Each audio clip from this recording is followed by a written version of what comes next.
So Apple has introduced the new Airpods Pro 2nd generation. They are largely what we expected. I got a bit of a hands-on demo. They are very similar on the outside, but there are big changes on the inside.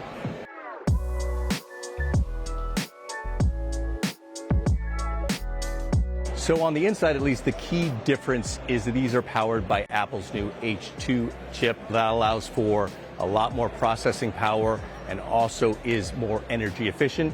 So these do have better battery life. That's up to 6 hours battery life and an additional 24 hours in the charging case.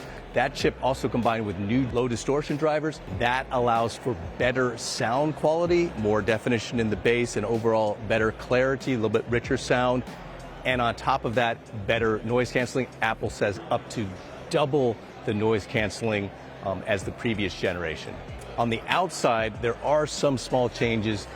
The microphone configuration is slightly different, so that's supposed to allow for getting better noise canceling and hopefully better voice calling performance. The AirPods Pro were already good for voice calling, but hopefully they are a little better. I didn't get a chance to test that yet. But if you were hoping for something like shorter stems or no stems at all, the stems are still there.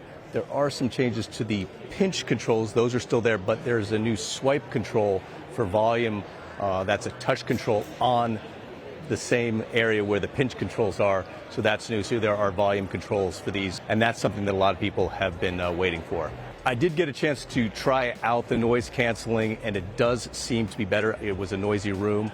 It doesn't completely muffle the sound, especially when there are a lot of voices and stuff, but it did reduce it considerably. There's some features that also tie into the new Apple Watch Series 8 that allow you to see just how much noise reduction is in play. Another area where the H2 chip comes in play is with the transparency mode. Apple's now calling it adaptive transparency. So when you're out there and you have transparency mode on, you're getting that ambient noise. It apparently adapts to those outside noises.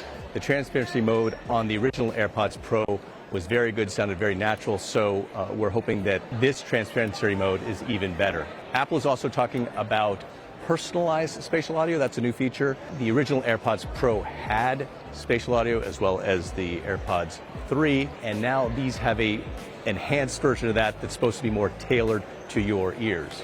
The other notable changes to the charging case, it appears to be the same size as the previous charging case, but it now has a built-in speaker that will emit a sound.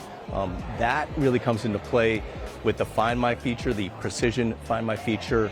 And if you lose your AirPods and you end up in a couch or something, it'll now emit a noise just like the AirTags do and just like your iPhone does. Another small thing about the charging case, it is a MagSafe charging case. Not only does it charge with your regular Qi wireless chargers, but it also now charges with the Apple Watch puck. So that's good for people who want to charge both their Apple Watch and their AirPods. And finally, the charging case has a little spot where you can attach a lanyard. That lanyard isn't included with the AirPods Pro 2nd generation, so there'll be plenty of lanyards, I assume, that would be available from third-party companies. I was kind of hoping that Apple might include some foam ear tips or something like that. It hasn't changed the ear tips, but it has included an extra small ear tip, a fourth ear tip for those who have very small ears. One thing we don't know is whether these will support Apple lossless over wireless. Who knows? Maybe we'll get that feature in the future, but stay tuned for our full review in the coming days. And if you found this video informative at all, hit the like button and subscribe already if you haven't. I'm David Carnoy. Thanks for watching.